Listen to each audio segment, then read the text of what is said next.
that may be and what measures need to be taken so that we can continue to reduce smoking in this province. Mr. Speaker, we all know that the province of Nova Scotia has among the highest rates of cancer, particularly lung cancer, in the country. And Mr. Speaker, this government is really committed to seeing that our numbers improve over the course of our mandate. Thank you, Mr. Speaker.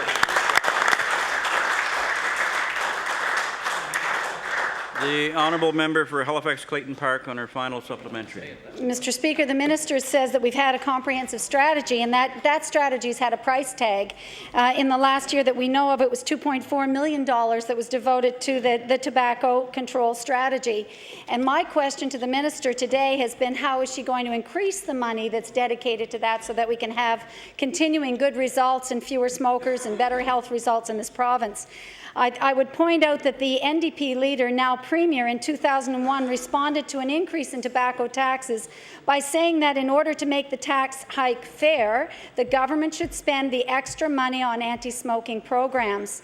So given that the government has now seen an increase in tobacco taxes, I would like to direct my question to the Premier, Mr. Speaker. Okay. Again, this is to the Premier, Mr. Speaker. Okay. I would like to ask the Premier if he could tell us why he is not holding himself to the same high standard that he demanded of earlier governments when it came to addressing tobacco tax hikes as today. I don't know if the Premier was listening to the first part. Were you?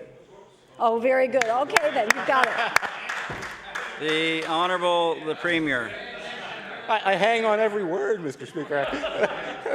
I'm glad to see that they are studying the things that I had to say back in 2001. I hope they will continue to pay close attention. I'm sure there's a lot they can learn from that, Mr. Speaker. Mr. Speaker, the reality is that after 3 elections and 8 years, there has been a substantial investment in a smoking cessation strategy, as was pointed out by the Minister of Health. We're going to continue to pay attention to that, though. We do continue to agree that this is an important aspect of health promotion, and I thank the member for her question and her observation. The honourable member for Cape Breton West. Thank you, Mr. Speaker. Mr. Speaker, my question through you is to the Minister of Finance. Could the minister confirm to this House today that despite his party's fierce opposition to the move in May, that he is indeed now endorsing the use of the offshore offset accord money as part of general revenues? It's not part of the budget. I'll allow the question. The Honourable Minister of Finance. Thank you, Mr. Speaker. Mr. Speaker, it goes without saying that when a budget is in deficit, that we are not able to be in sufficient surplus for the offshore offset, Mr. Speaker. So as was contained in the budget documents, as was contained in the budget speech, Mr. Speaker, we are not able to provide this year for an amount equivalent to the offshore offset. The honourable member for Cape Breton West on his first supplementary. Thank you, Mr. Speaker. Does the minister consider that this move is an honest action? The Honourable Minister of Finance. Indeed I do, Mr. Speaker. Indeed I do. The honourable member for Cape Breton West on his final supplementary. Thank you, Mr. Speaker. Now, my final question, Mr. Speaker, is to the Premier. The legislation that your Minister of Finance is talking about introducing, is, according to him, is an honest action. Yet you, in an article in the South Shore Bulletin on April 28th, which I have a copy, which I will be glad to table, of this year, the current Premier, you said that you could not support this type of legislation when it was put forth by the previous government. He said, and I quote, "I'm not going to support something I consider to be dishonest." My question, Mr. Speaker, is what's happened in the last 100 days to make a difference? The Honourable the Premier. Thank you, Mr. Speaker. the provisions that the member references was an attempt by that government to try to tell the people of Nova Scotia that they were in surplus when they were not. Mr. Speaker, they tried to pretend that these provisions were somehow going to save somehow that budget. And Mr. Speaker, we voted against it because it was an attempt by that government, the government of the Progressive Conservative Party, to try and deceive the people of the province. And of course, we just simply weren't going to endorse that.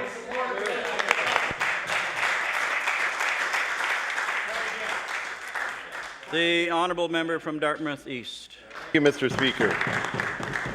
Mr. Speaker, my question is to the Minister of the Environment. Mr. Speaker, yesterday the first turbine for the Bay of Fundy was unveiled in Dartmouth, as the Minister announced in the House, and I think we were all pleased in this House to see a move towards renewable energy. However, questions have still gone unanswered from this government about the environmental impacts the project may have. On September 15, 2009, the Minister approved an environmental assessment for the turbine project, and at the time he stated that he would appoint an Environmental Effects Advisory Committee to review any habitat or environmental impacts. So my question is, why has the Minister delayed advising the House who will be on that panel, and what date will the Minister commit to this House that he will name those participants? The Honourable Minister of the Environment. Thank you very much, Mr. Speaker. I welcome the question from the member opposite. The importance of this potential to harness the Bay of Fundy, and I want to point out that this is a demonstration project, and there is certain conditions that attach to this, and one of them is to elect an advisory committee and to have a monitoring program, and I look forward to doing that. And I also look forward, and I encourage the member opposite to involved and participate and visit the Dartmouth site where the turbine is.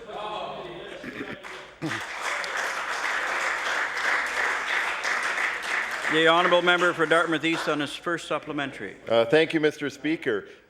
Mr. Speaker, the Minister has not answered the question, and in fact, the fact is the turbine is going to be going in the water within months, and yet the advisory panel and the terms of reference for the monitoring have not been established. So are we going to do it after the fact? Mr. Speaker, why is the Minister abdicating his responsibility to the people of Nova Scotia and not announcing the members of that panel? And why is he not ensuring that that panel has diverse representation? The Honourable Minister of the Environment. Well, thank you very much, Mr. Speaker. I think that member opposite should also understand that there is a number of conditions in there, and one of the conditions in there, Mr. Speaker, is that project can be stopped simply by turning the switch off, which I have the authority to do. Thank you. The Honourable Order.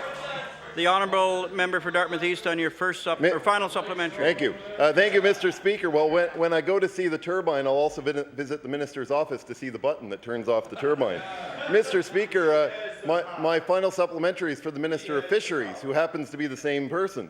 Mr. Speaker, the Minister has told the House how proud he is of his 38 years in the fishery, and he obviously knows the importance of the fishery to the province and the rural economy. He must also be aware that many in the fishing community are expressing concern about the trial and the fact that the panelists have not been named. So, my question to the Minister of Fisheries, why are you abandoning the fishermen and women in Nova Scotia by not responding to their concerns and announcing the panelists of the review committee in the terms of reference today? The Honourable Minister of Fisheries. Well, thank you very much, Mr. Speaker, and I want to tell the member opposite, as the Minister of Fisheries, I've consulted very much with the Minister of Environment. And I also want to point out that with my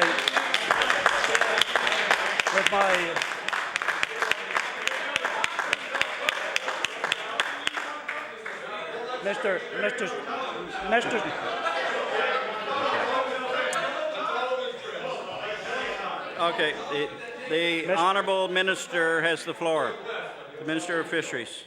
Mr. Speaker, thank you very much. I also understand the deep concerns that the fishing industry has. I understand. I reviewed the reports from the different fishers in that particular area, and I take this job very seriously. The conditions will be met. The advisory panels will be in place, and I look forward to overseeing that project. Thank you very much.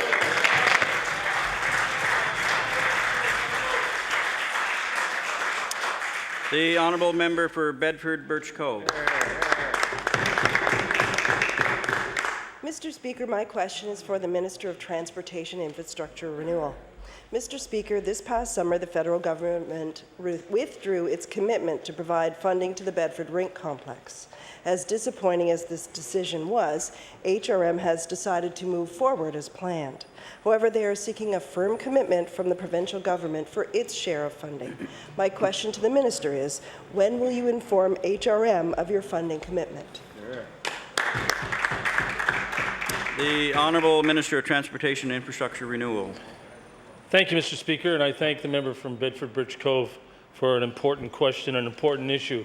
Well aware of the fact, on an occasional cold night, I've been in some tired old rinks in Bedford, one in particular, and in LeBrun Centre, of course, has well outlived its use, okay?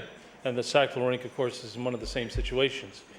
I want you to know that when I was following this during a time earlier in June, and I also was aware at the time that I had an acting minister taking my place. At that time, the good member from New Waterford, from Cape Breton Centre, responded appropriately when he was asked about this project. It was something that he said that should get done and should get done as soon as possible. And we've talked about this privately, and I say again publicly, it's his project that certainly has the support of this provincial government.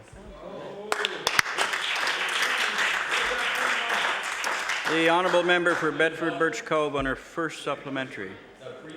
Mr. Speaker, I'm thrilled to hear that. However, last week the House unanimously passed a resolution I introduced urging the government to announce its funding commitment for this project immediately. It's 5 days later, Mr. Speaker, and we still have not heard anything from this government on the funding commitment. My question to the minister, will your government act on the resolution passed last week and immediately inform HRM of the province's funding commitment to this project?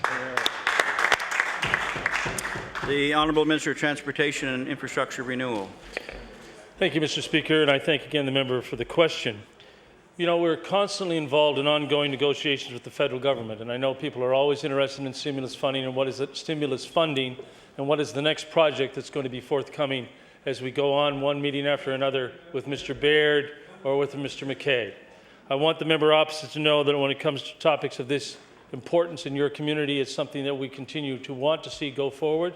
It's something within the budgetary limitations that we face and the lack of support from the federal government, something that we're going to continue to entertain.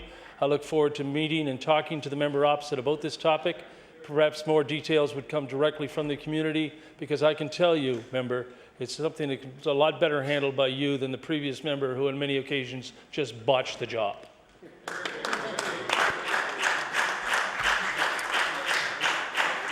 The honourable member for Bedford Birch Cove on her final supplementary. Well, Mr. Speaker, I have to say I do agree with the minister's comments. However, I would like to point out that on July 9th, 2009, the member from Hammonds Plains Upper Sackville stated on the NDP caucus website, and I'm quoting, "These ice pads are desperately needed in the community. This is why the province remains committed to this important project." Close quote. The press release continued to say the project is also being funded by the Halifax Regional Municipality. Also. Now, at this point, there is no federal funding. What I want to know is, from the minister, is your government prepared to fund its portion of the 4-pad arena project? Yes or no? The Honourable Minister of Transportation and Infrastructure Renewal. And I thank the member, Mr. Speaker, thank you, and I thank the member opposite for the question. During the while you were speaking, member, I received a note, and I'll table it in a moment, a note which begins by calling me by my first name, which is necessary. Please mention all the support from the member from Hammonds Plains Upper Sackville, signed by the member from Hammonds Plains Upper Sackville, who is supportive of the rink. So I'd like to table this note to make sure that I quoted from it and he's on the record. Mr. Member opposite, I'm certainly not making light of this comment. I believe the best way for us to handle this situation, if at your convenience, And I understand you're, of course, as busy as I am some days. I look forward to sitting and talking to you about this issue as we see it progress, because it's of some importance, Mr. Minister, or Member, I know, because of the importance that we have in the community where it's located particularly, also because of the fact that it can be used by people from Sackville, Hammonds Plains, Bedford, Waverley. It's something that we're working together on, and I thank you for your time, because I know it's an important issue for you. The honourable member from Cumberland South.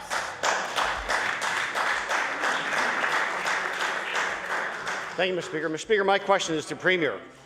Will the Premier agree that it is vital that politicians keep their word when making commitments to the people of Nova Scotia? The Premier. Of course. The honourable member for Cumberland South on his first supplementary. Well, thank you, Premier. I want to thank the Minister, or the Premier, for his forthright answer. The previous government, Mr. Speaker, made announcements of correctional centres in Antigonish and Spring Hill to replace 2 aging jails in those communities. Mr. Speaker, I want to table a letter dated April 3rd from then Minister Justice Cecil Clark, committing to site selection in Antigonish. I want to table a press release of the Department of Justice dated the 29th of April, committing to land in a facility in the town of Spring Hill.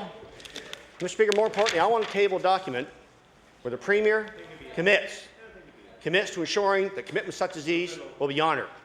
Mr. Speaker, it says Dexter says he'd keep Tory promises. Mr. Speaker, I have a very simple question to the Premier. When will he keep his word and announce when the correctional facilities will be built in Antigonish and Spring Hill? The Premier. Thank you, Mr. Speaker. I want to assure the member that the decision with respect to the correctional facilities will be the right decision, be made at the right time. Hear, hear.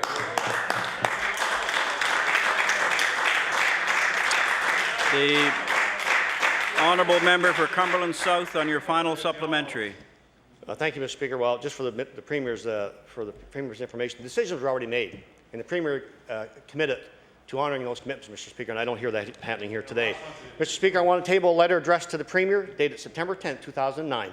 The letter is asking the Premier to honour the commitment to build a new correctional facility in Spring Hill on provincial land adjacent to a federal institution, as was suggested and proposed by the previous government and agreed to by and signed by Mayor Alan Dill, Town of Spring Hill, Warden Keith Hunter, Municipality of Cumberland, Mayor Doug Robinson, Town of Parsboro, Mayor Lloyd Jenkins, Town of Oxford. Mr. Speaker, Cumberland County needs a new correctional facility, as was many times emphasized us on this side of the House. My question for the Premier is, when will work begin on this new correctional facility for the Town of Spring Hill and Antigonish, as is supported by these civic leaders, but more importantly, Mr. Speaker, was committed to by the Premier in regards to making commitments that were made by previous government? The Premier. Well, thank the member opposite for the question. I should point out to him that the prudent way to proceed is to do the first things you have to do first. So that's why the Minister of Finance today tabled a budget that will include $1 million for the design work that needs to be done for correctional facilities, and of course the decisions with respect to the rest of it will be made in due course.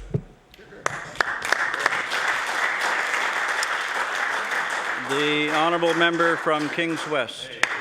Thank you, Mr. Speaker. Mr. Speaker, my question is for the Minister of Agriculture. Mr. Speaker, a new plan by Ottawa to shrink the Canadian hog industry could effectively end hog farming in Atlantic Canada. Fortunately, Mr. Speaker, this isn't something new. Previous government whittled away our hog industry through lack of attention and proper funding. Now, with the change in government, we've been told that change is upon us, Mr. Speaker. So my question to the Minister, what is your government doing to prevent the final destruction of Nova Scotia's hog industry? The Honourable Minister of Agriculture. Thank you, Mr. Speaker. I have to say to the member, we are concerned. We're not been approached for a single ask, I guess, from the hog producers of the province. There are a couple of, I would say, main producers left in Nova Scotia, and I've been in touch with both of them. We are looking at whatever possibilities, more on an individual basis, for whatever we can do to secure their staying around. So, but anyway, that's it's more associated with individual producers than as an overall envelope for the industry was pretty much destroyed by the previous government. The honourable member for Kings West on your first supplementary. Thank you, Mr. Speaker. The federal plan provides $17 million for new market promotion, but also $75 million to assist farmers to exit the business. The sustainability of our hog industry is not on the federal government's mind, apparently. Mr. Speaker, this program is meant to deal with overproduction on a national scale, but farmers in Nova Scotia know it could create a serious problem in the Maritimes. This program is tailor-made to aid red meat farmers in Western Canada, and government is doing little to keep focus on Nova Scotia. My question to the Minister, what discussions have you had with your federal counterpart about this program and the damage it may cause to Nova Scotia's industry? The Honourable Minister of Agriculture. Thank you, Mr. Speaker. The member opposite, I think, in the direction he's going is, if I understand him correctly, is correct. Quite often, these federal programs seem to be more designed for a Western model rather than an Eastern model of agriculture. In July, I was in Niagara-on-the-Lake at the Minister of Agriculture, federal and provincial ministers, and Mr. Speaker, I did have some time to discuss this issue with the federal minister, and I would say that I didn't find a lot of flexibility with the minister in looking at alternatives that might help those provinces that were kind of outside that Western model. But it is a dialogue that we intend to continue, and I'm hoping that at some point soon I can get to Ottawa and press the case. There is some interest from the other Atlantic ministers to go as well. The honourable member for Kings West on your final supplementary. Well, Mr. Speaker, with less than 10 hog producers now in Nova Scotia, this could be my final question on the hog industry. So I'll get right to it. What is your government prepared to do to ensure the 7 Isoween hog farmers survive and maintain sow stock to support any future the industry may have, and when will you meet with this group? The Honourable Minister of Agriculture. Yeah, we are looking at whatever may be possible. Like I said to the member earlier, we really like them to kind of deal through our lending agency. We encourage them to deal with the Farm Loan Board. We have a lot more patience and flexibility than other lenders, and I'd be glad to meet with them whenever that's a possibility. The Honourable Leader of the Progressive Conservative Party. Thank you, Mr. Speaker. My question through you is to the Minister of Education. In November 2007, a task force was formed to lay the groundwork for a multi-year funding agreement for Nova Scotia's public libraries. The task force completed their work in late 2008 and developed an MOU with the Department of Education. Mr. Speaker, this government is happy to take credit for everything good that we did, so let us hear what your government has done with that MOU since taking office on June 19th. The Honourable Minister of Education. Thank you, Mr. Speaker. I think we all realize that Nova Scotians use public libraries on a very regular basis, and I think we have one of the highest rates of usage in Atlantic Canada, if not in Canada. And we take very seriously the recommendations that have come through the study and the Memorandum of Understanding. So I believe it's part of the budget in terms of how much extra money we're able to give them this year. I've also committed to go down to Yarmouth in several weeks' time and speak to representatives from all the regional library boards, and I look forward to those discussions. Thank you very much. The Honourable Leader of the Progressive Conservative Party on your Mr. first Speaker, supplementary. The President of the Nova Scotia Library Association, in a letter from the Minister, this Minister of Education, on August 14th, was told it was the intention of the Minister to take that recommendation and MOU to Cabinet as soon as possible. Although there have been 6 Cabinet meetings since then, officials in her department are still saying, quote, no final decision, but one is expected soon. Madam Minister, what's your definition of soon? The Honourable Minister of Education. Thank you, Mr. Speaker. We'll certainly have an answer for the libraries after the budget is passed. Thank you. The Honourable Leader of the Progressive Conservative Party on her final supplementary. Thank you, Mr. Speaker. That's not very reassuring to the countless numbers of people who put volunteer time into developing that, and going to Yarmouth to consult after it's done is a little too late, Mr. Minister. Order. The time for oral question periods has expired, and I'll recognize the Honourable Member for Cumberland South. Thank you, Mr. Speaker. Mr. Speaker, on a point of order. Mr. Speaker, you're new Speaker in a new position, and I would hope, Mr. Speaker, that members aren't taking advantage of that situation. I would ask you to have a look at Hansard, Mr. Speaker, and look at Hansard over the last couple sessions and compare that to some of the way the answers to questions come before this House, but particularly the length of time. Mr. Speaker, precious time for question period. Well, the honourable member can laugh all they want, but it's not a joke, Mr. Speaker. Members come here with questions, and getting answers to those questions are very important. And Mr. Speaker, on many occasions, previous speakers have had to warn government members, in fact, from their own party, that the questions and the answers were too long. And Mr. Speaker, I'd ask you to review that on behalf of our caucus and report back to the House. I can do that, Honourable Member, but we had 14 questions today. I will recognize the Government House Leader. Thank you, I want to echo to most of what the House Leader for the third party said, but I think in the fullness of your examination, I would also ask you to look at the length of the questions also, Mr. Speaker. Yes, that's okay.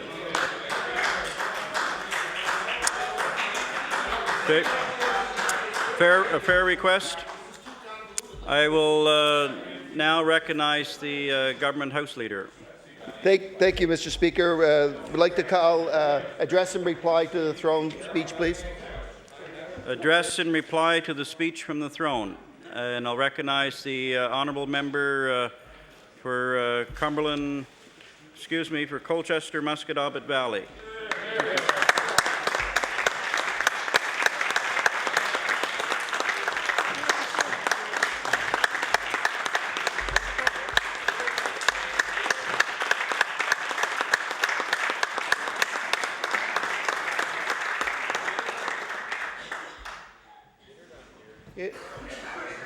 I was speaking, Mr. Speaker, with not just a rhetorical sense, but with a very precise sense when I say that it is an exceptional life privilege to be able to offer some words in response to the speech from the throne offered by the first social democratic government in the history of our region.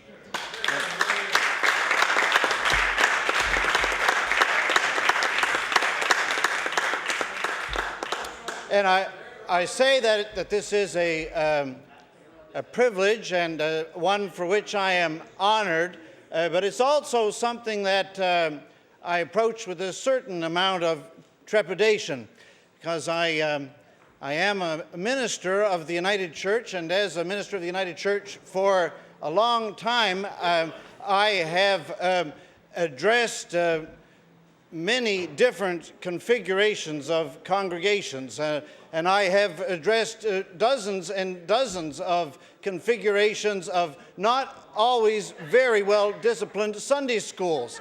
But I don't ever remember turning to address quite this responsive of a congregation.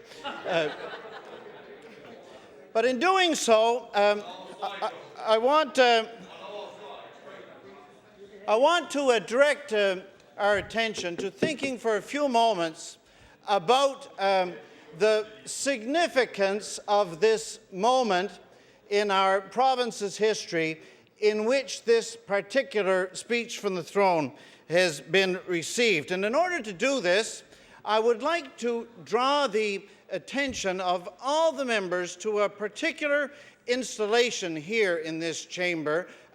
It's an installation which speaks with special relevance to the constituency of Colchester, Musquodoboit Valley, which I represent. And that is the installation here on our west wall, which has been placed by the National Historic Sites and Monuments Board in recognition of the 1847 election, the 1848 inauguration of the first responsible government in the history of British North America. The tablet, which is just here behind the members for Hammonds Plains, Upper Sackville, and Cumberland North, reads as follows.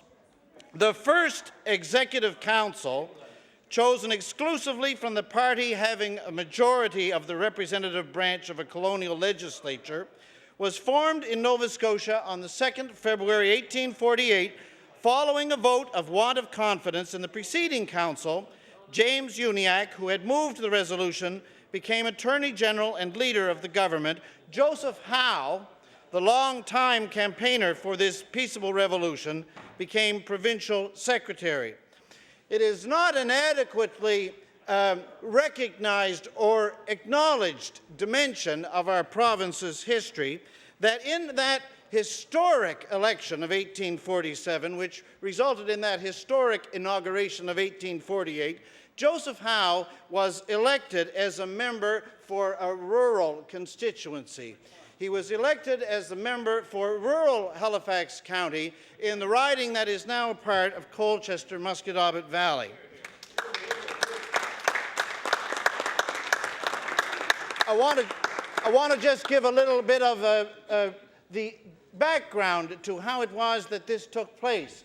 After years of very difficult, often frustrating, and wearing campaigning for responsible government, in the 1840s, Joseph Howe, reading a little between the lines of his biographers, had come to a point in his personal life where something of his own personal equanimity had come a little bit into question. And so in the mid-late 1840s, he accepted an offer from his great friend and colleague, William Annand, who incidentally was the first post-Confederation Premier of Nova Scotia. He accepted an offer from his colleague, William Annand, who with his brother owned a farm near the border of Colchester and Halifax counties in Upper Musquodoboit to come and spend some time and live and work there.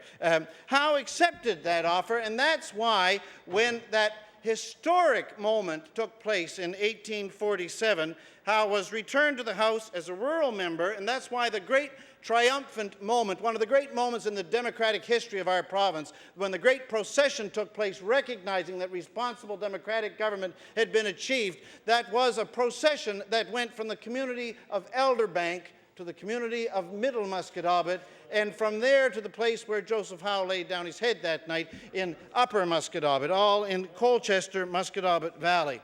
And so with that as a bit of background, I want to take what seem to me key words from the speech from the throne, where the events of June 9th are referred to as a decisive and historic decision. And I want to put before the House, in addressing the speech of the throne, from the throne, just this thought, that there are a number of dimensions of the decisive and historic decision of 1847 that is commemorated here on the wall of this chamber, which can bring into view for us and bring into mind for us some of the key elements, some of the most important dimensions of this present moment in our province's political history, the moment in which this speech from the throne is being received. And so, to begin with, I want to note about the historic and decisive decision of June 9th, 2009, using the words from the speech from the throne, is that it is a historic decision which, like the historic decision of 1847, is in very important respects rural in its character and in its core.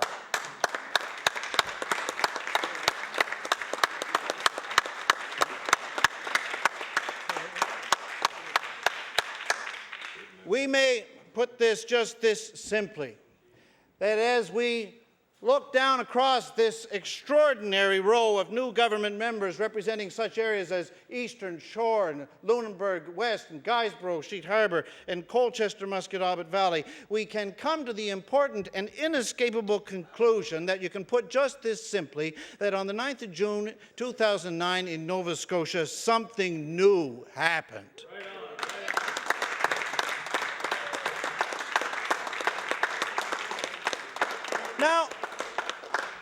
Now, when you say something new has happened, we're saying something that in our province is of extreme importance. For if there is one thing that has held us back in our culture, it is the long-term, deep-seated idea that has been rooted amongst our people through many of the generations when so much of our experience has been people going off to have their lives in other places. If there's one thing that has held us back as a people, it is the deep-seated idea that everything interesting and everything really worthwhile and everything really engageable is something that takes place somewhere else. And this is something that we can see in many different places in our culture as a people of the province. We can just think, for example, about what I think anyone would agree is the greatest novel to have been written in the riding of the Honourable Leader of the Opposition, Ernest Buckler's The Mountain in the Valley. There is that image there, if anybody's ever read the book. The figure, young David, is standing in wartime out in a field, and he's watching the troop trains go by and all the things of excitement he formulates. All this excitement that's all going in engageable life and interesting, all this is going to take place somewhere else. Or we can also think about the novel written by the great poet and novelist from the riding of Hants West, Alden Nowlan, the novel Various Persons Named Kevin O'Brien, where Nowlan has the young Kevin, whose whole life experience has been within Hants County, has him visited by somebody from central Canada who asks Kevin if he's ever been anywhere else. And Kevin acknowledges that his life experience has been defined and circumscribed by rural Nova Scotia, and Nowlan depicts how for him to say this within our culture is to admit something that has a character of acknowledging a failure or a defeat. And so it is no small matter to say of this present moment in Nova Scotia, and importantly rural Nova Scotia, that something new has happened, and it has happened here.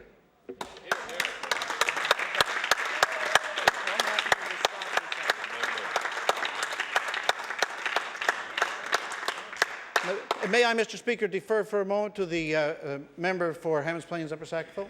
Thank you, Honourable Member, thank you. The Chair recognizes the Honourable Member for Hammonds Plains Upper Sackville on an introduction. Thank you very much, Mr. Speaker, and I thank the Honourable Member for Colchester Musquodoboit Valley for allowing me to do the introduction.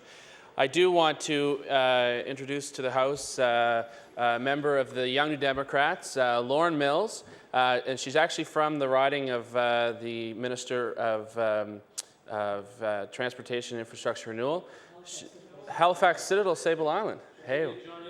Oh, yeah, I think she was a John A. graduate, but everyone in the House, give her a warm welcome.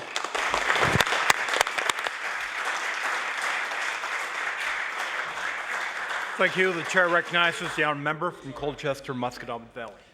Thank you, Mr. Speaker. While I'm thinking along these lines about the rural character of this new moment in our history and how it parallels the rural character of this great moment in our political history of the 19th century, I want to also take a moment to acknowledge the quality of the rural representation which has been the case in the riding that I represent.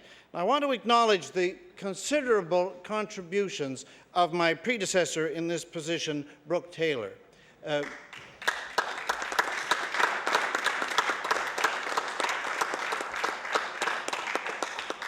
I don't suppose there would be very many people who would be any more qualified than me to say this, having campaigned opposite from Brooke in one election and then in his shadow in a second, that I've had the personal experience in hundreds of homes of hearing about how his personal interventions over a decade and a half had made a real difference in people's circumstances and incomes. So I don't want this moment to pass without registering my acknowledgement of the truth that Brooke carries with him now into retirement from 16 years service here, the thing that cannot be bought, the regard of his own people.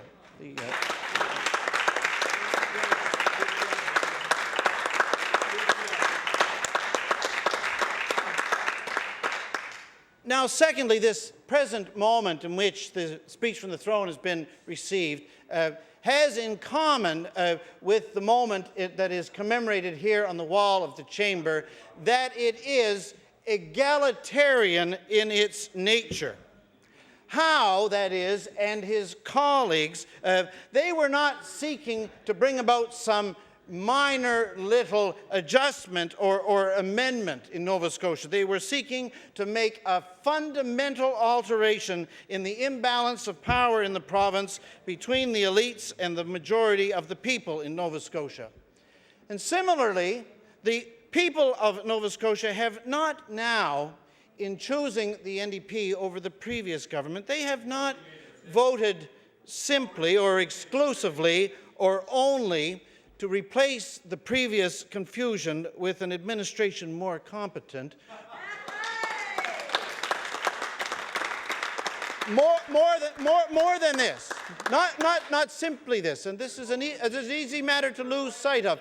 More than simply voting for this replacement, they have also, in this election, turned to a party which has now for nearly half a century deeply identified itself with one idea. The idea that the number one problem before us is the inequality of life opportunity between a powerful minority and the majority of the people.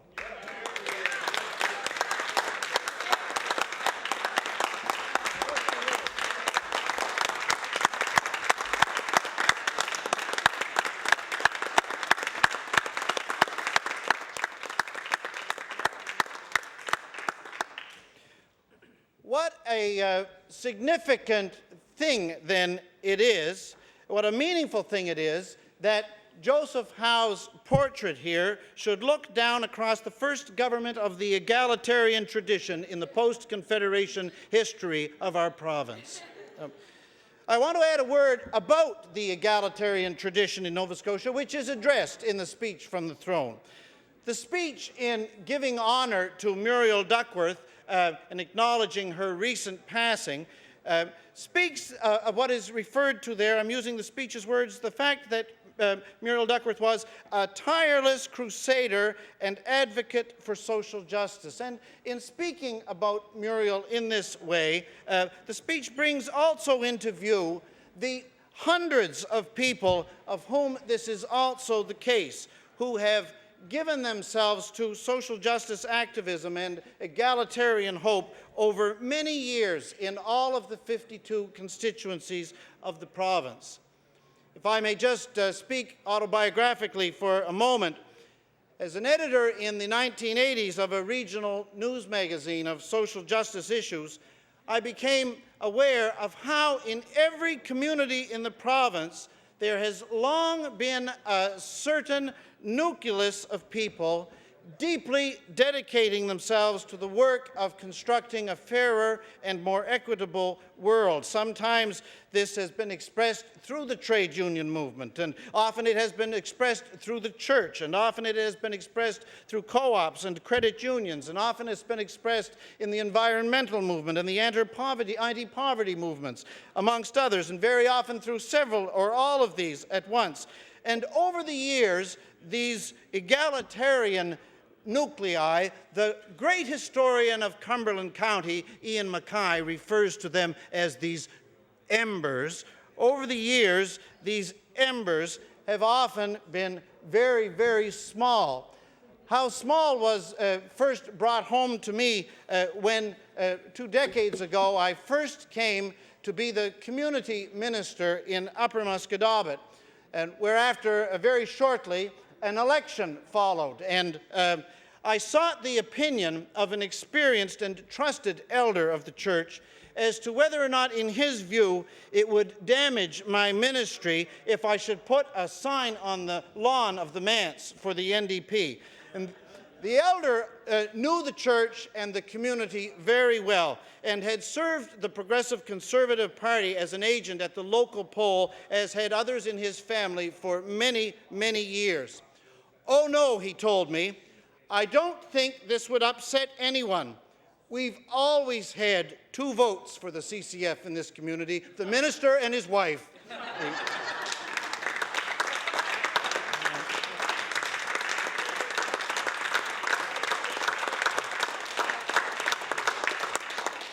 And so I wish at this moment of receiving the speech from the throne as a member of the province's first social democratic government, to take a moment to give honor to all those who have given of themselves in the egalitarian tradition in our province, and to hold up the names of some of its foremost organizational embodiments in our history: the Cooperative Commonwealth Federation, the Independent Labour Party of Nova Scotia, the United Farmers of Nova Scotia, and to mark with profound respect the powerful roots that have led to the present historic and decisive moment in the march towards a more equitable Nova Scotia.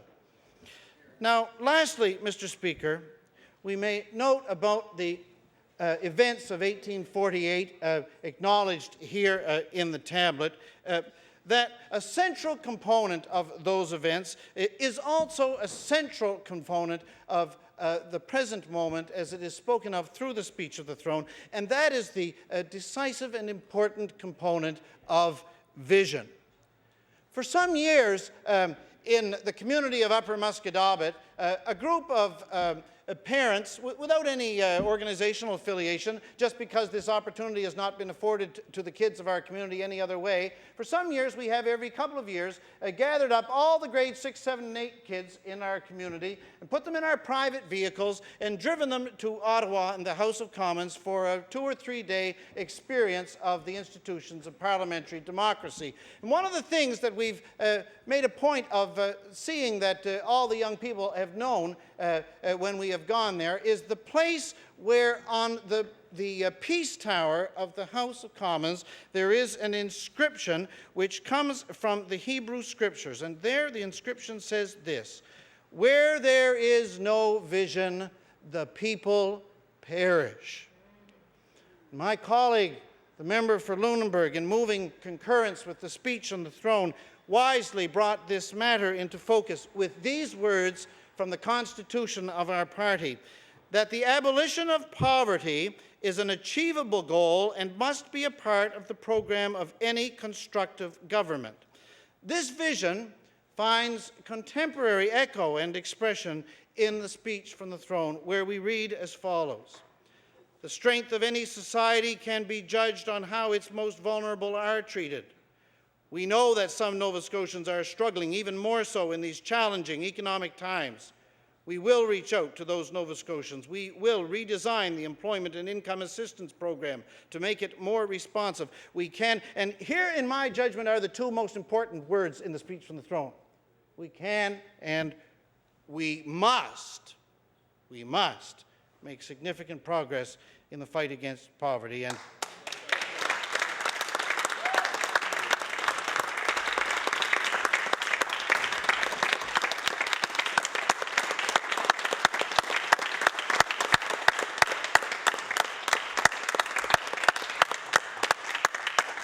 thank you, Mr. Speaker.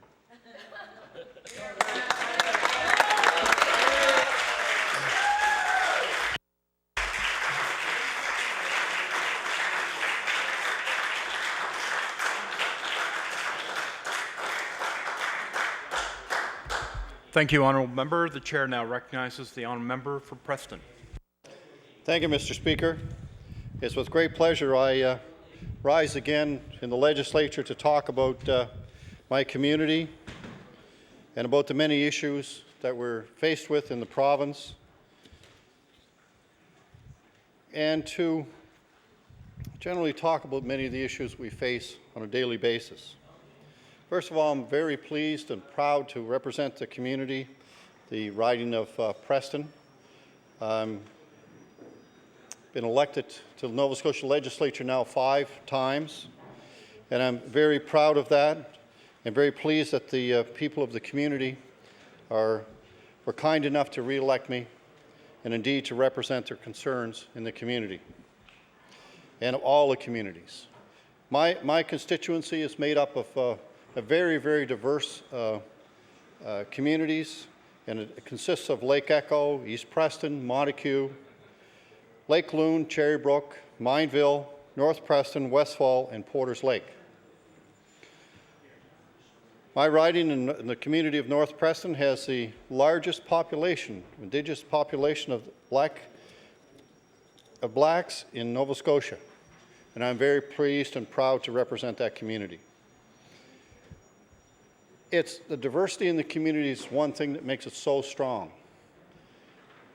It means that many people can share experiences, cultural experiences. They can share all kinds of different diverse ideas, and indeed it makes my community stronger. And one thing we've done every year, we have a community open house and that I sponsor each year and invite all the members of the community in. And it's wonderful to see that we have everybody from every community in my riding attending. So when you go there and you see them all sitting down and talking with each other and sharing ideas of their ideas and also stories of their childhood and their backgrounds and their families, it's wonderful to see and wonderful to hear. And you know, several people have said to me, nobody has ever done that in our community before. And I am pleased to see that they trust me enough to come and sit down and talk about issues. And that, to me, makes it very, very special. I love my community. I love every community that I represent, and I truly enjoy working with them. When I say diversity, it couldn't be any more diverse in our area. We have people from all walks of life. We have people from all ethnic backgrounds, all different types of color skin, and that is very, very special. And when you talk about something that you want to do in your community, you talk about diversity, that is our community. There's many issues, many, many issues. And once in a while, we hear some very bad stories about somebody that hasn't been treated properly as they should be treated. And that is not acceptable, period, under any circumstances. But fortunately, those incidences are becoming less and less. And I look forward to the day that that never, ever happens to anybody, no matter what their ethnic background is or the color of their skin or whatever the situation may be. But the rich history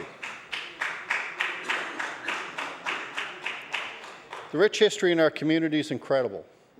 You talk to people, and I recall one gentleman, he's since deceased, at his 95th birthday, and we were talking to him. He lived in East Preston, and a wonderful man, a very slight stature, a black man. And he said that every day he used to have to walk from East Preston to where the interchange is now in Dartmouth. Now that's quite a hike every day.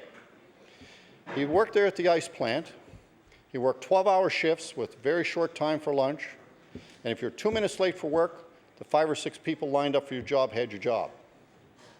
And not only did he walk to work every day, but he walked home every day. I think it's about 11 or 12 miles each way. And then he would go home and plant a garden in the summertime. Plant a garden and work until after dark in the garden, because it's the only way he could feed his family at that time. So his name is Mr. Cawley, and when you listen to this man and the pride that he had in his community and the pride that he had in the things that he had accomplished, you know, when you talk about having a vehicle at our age today, you think, well, everybody has a vehicle. He had one of the very first vehicles in East Preston, and he was very proud of that. He worked hard to get that vehicle. And then he could drive to work, and he was still never late. He never missed a day's work, not one day's work in this whole time. And I've got to tell a story about this man that I've told many, many times. And they talked about, at 95 years old, this gentleman, to give you the determination and the strength of character of this gentleman, and this stands for my community, people in my community. He decided to go buy a new refrigerator. at 95 years old in his half-ton truck, which he was still driving. He decided to go pick it up. He bought a new refrigerator, and he brought it home. There was nobody home to help him unload it, so he took it off the truck himself at 95. Now, this gentleman probably weighed around 100 pounds, if that. The refrigerator weighed more than he did. So he took it off his truck, and then he found that the door, he couldn't get through the door, so he took the door off, still wouldn't fit. So he took the door casing off. So anyway, he got the fridge in, took the old fridge out, and put it on his truck himself. Now, you ever try to do this? Never mind at 95 years old. Put that back on, put the door back in place, and had everything all done before anybody got home at 2 o'clock in the afternoon to help him. So it's incredible. That gives you an idea of the work ethic and the determination of the people in the community. And I respect them for that and see how important it is. So it really goes to a rich history of hard work and dedication to things. There's many bad stories that come out in the news about people in my community, but those are the exception. Very, very rare exception. The people are so wonderful. I mean, if you go to someone's home, and I'm sure it's, many people here in this room can say the same thing. We go to someone's home, they always want you to stay for supper. They always want to have a cup of tea with them, and it's very, very enjoyable. And a lot of people like that are very, very poor. You never know they're poor, but they're very poor. But they want to make sure they share whatever they have with you and work with you. And it's not poor because they wanted to be poor, because a lot of ladies that brought up large families, they never did work, so they can't get Canada pension. A lot of pensions they can't get. Their husbands didn't have pensions because at that time there was no Canada pensions. So they're victims of circumstance. And they just make enough money that they can't get help with some things, but yet they don't make enough money to really live a lifestyle they should be living as a senior citizen, as we all hope to do when we get older and do those things. But despite that, these people have an incredible character. You would never know they ever had a problem in their lives, and they're there in the community supporting everything they possibly can do. And one thing I will say, especially in the black community, the seniors are very well respected by the whole community, and they're treated with great respect, which I think is something that we have lost in a lot of our society today. So I'm very proud to represent a community with such diversity and so many things you can learn from the people that have done things. The other thing we have, which we see, you hear often all the churches closing in all over Nova Scotia. All kinds of churches closing, they're tearing them down. I think it's a crime. Some of these buildings are 250, 300 years old, and they're being destroyed because they should be national historic sites in little communities. Well, my community, that's not happening. What's happening in my community, we're building new churches. And it's wonderful. It's wonderful to see. We have almost every denomination in the riding. For a small riding, we only have about 7,500 voters in my riding. But for that size riding, we have, I believe, 7 or 8 Baptist churches. We have 2 Anglican churches. We have United churches, and the list goes on and on. So it's fantastic, and it's fabric and the culture of the community. And it's in all of my communities, this is happening. And it's very, very positive. We have Catholic Church, and it's wonderful to see that these facilities are growing. It shows that not only it's the character of the community, but it's a backbone of the community, and so important that we have these facilities for people, and people really move forward, and the churches move the community forward. Set the right tone for the things that should be happening. The other thing we have in our community, we have many, many wonderful things. We have the Black Cultural Center. Now, the Black Cultural Center, if anyone hasn't been there, I really strongly suggest you should go see it.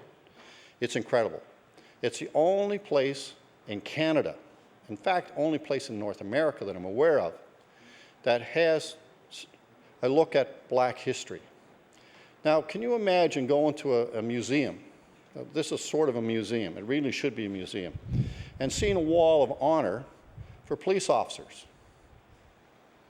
And there's a wall of honor, this history, the history of the police officers, the black police officers in a province of Nova Scotia, in the province of Nova Scotia.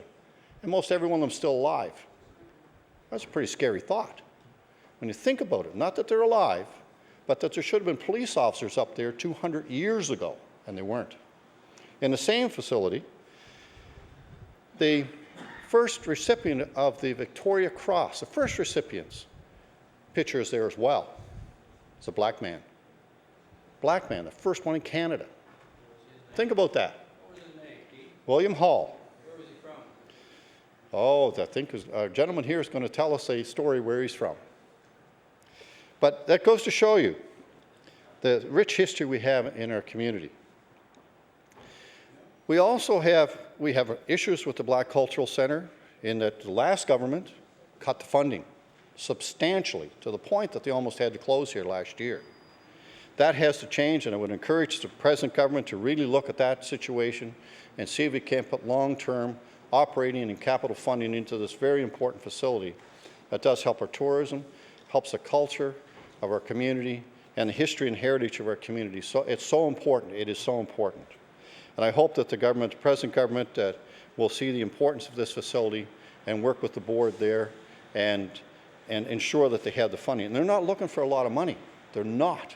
They're only looking for enough money to pay a couple of staff and to make sure they can do the capital improvements and maintenance they need to do on the buildings to keep it in place. And with a little bit of money they've got to work with, they do an incredible job. And luckily this year, the federal government provided them with some funding for summer students, and that's made a tremendous difference for them. So it's an incredible facility. One, I encourage everyone to visit and go and spend some time there and actually see the history. And I'm very proud to be a United Empire Loyalist. I'm a direct descendant of United Empire Loyalist. I'm very proud of that. Also, in the Black Cultural Centre, most of the people in the black community, my community, are United Empire Loyalists. So it's very important to remember that as part of our history. And I didn't realize that till I started representing the community as councillor. First, we had a lot of United Empire Loyalists in the black community. But this is something that should be talked about. I also want to talk about another facility in my community that gets very little credit outside the community. It's the Orenda Canoe Club. Now, the Orenda Canoe Club is a small, very small structure, but every year it trains probably between 200 and 300 young people in paddling. Now, when you think of that the first time, you think of Bannock Canoe Club and the big club they've got there, and all the other canoe clubs on Dartmouth Lakes and all these wonderful clubs. Well, a lot of those clubs are very sorry after they've dealt with a Orenda Canoe Club at a competition. Usually, Orenda wins 1, 2, 3, wins over and over again, and indeed they've set international records. One of the members there received an Olympic medal for the excellent paddling. But more important than all that, and that is important, it is very important, it helps young people. You take the young people, a young child all summer that hasn't got anything to do, and take them to the canoe club. Not only do they have a wonderful time, which they do, they have a wonderful time there, but the training is second to none. They actually take a lot of the young people in the wintertime to Florida for training for a whole month. The canoe club does that, and when they're in Florida, not only do they train to paddle and paddle competitively, but they also continue on all their work for school, so they don't get behind in school at all. So it's an incredible facility. And I remember one of the stories when a friend of mine was one of the initiators of the canoe club years and years ago, and he said, you know, they went to Ontario, a big competition, and they won almost everything they were in. They won almost everything at the canoe club. So this guy from Ontario, this great big fancy clubhouse and everything to deal with, the best boats you could buy, the best training equipment, everything you could possibly have. And he said, I've got to come to Nova Scotia and see this canoe club. So about 6 months later, he was in Nova Scotia and he came down. And at that time, it was the size of about a one-car garage. That was the building, right? So he came down and he said, where's the canoe club, when he was standing beside it? He said, you're looking at it. Well, what equipment do you have? They opened the door up and there was a few canoes and a little bit of weight equipment. That's it. That's all we've got. We have no more. There is no more. Well, he said, how did you come to Ontario and beat the pants off us with a facility like this? Well, he said, it's because of the coaches we have here, the people in our community, and the young people here that come here to paddle and enjoy it. That's how we did it, and that's how we'll always do it. So I can't give this organization enough credit. You know, you hear about youth all the time being in trouble. There's all kinds of things happening, all negative things. And when you go there in the summertime, you see all these young people running around. Looks like it's all disorganized, but it definitely is not disorganized. You see them out competing. We have one young lady this year that set an international record at a competition, world competition, but yet the Olympics won't let women paddle. Let men, but won't let women. So there's something wrong with that picture. That's got to change. I think they're probably afraid of the Renda Canoe Club winning all the records, that's why. But you see the young people grow up, and the young people that grow up in this have done very well. They've gone to university, they've got good jobs, and a lot of them come back to the community, and they work as coaches or assistant coaches for the community and work there again, and a lot of them for almost nothing. Sometimes they come and they do the work and really, really enjoy it. So it's an incredible organization, one of those organizations that really isn't noticed very much by the community or indeed the province. And they ask for very little, but from time to time they're fortunate enough to get a grant to help them with something, but mostly they do fundraising, bottle drives, and all the other things that organizations do. And they have a really good time doing it. We also have a fantastic organization in Mineville. They've won many, many awards, provincial awards and beyond, for the community involvement they did, and I've been very pleased to work with them over the years to see the fantastic jobs they have done to improve their community and make it one of the very special places to live in the province. And they have done that mostly with volunteer work. And a friend of mine that used to be the former president of that, it's a good thing he's not a politician, because he'd probably have money into this province that didn't exist before, because he come up with grants from places that I never even heard of, never mind where he got the money besides that. But it did really pay off, and it worked very, very well. You know, I can tell the same stories all over the time, again, about Lake Loon and Cherrybrook and Montague, East Preston, you know, Westfall, North Preston, all in Porters Lake, and all these places, you know. There's so many special people that do so many things to help the rest of the community, and that's what makes it very, very special. Well, we've also had our really difficult things have happened in our community. Hurricane Juan hit our area as bad or worse than it hit Point Pleasant Park, although we didn't get the publicity on it. There's acres and acres and acres of trees down, total destruction in some place, looked like a war zone. And then because that material wasn't cleaned up and properly looked after, we had that huge forest fire last year that all kinds of promises were made by the last provincial government. They had a big event that they all patted themselves on the back and said what a great job they did looking after all this stuff, and the community did a great job. Fire departments did an incredible job. Natural Resources did an incredible job getting this fire under control against all odds. And if you could see the homes that were left standing after the fire and what was burnt, actually doorsteps burnt off of houses and the siding not burnt, it'll give you an idea of what kind of job the fire department did. It was just unbelievable. All the grass around the house burnt and the house still standing. And then the next house burnt and the next one standing. Only 2 homes were lost in this huge fire. And I can remember the firefighters telling me they were in Candy Mountain Road where the most destruction was. And luckily the wind didn't blow a little bit east or west, because east or west would have been all kinds of homes burnt and a lot more damage. The wind was luckily only in that direction. The fire department said they had this wall of fire around a couple of houses, and they were just backing up, because the fire was actually, flames were touching the back of the house. It was that close. And he said all of a sudden he heard a big roar, and the fire was out.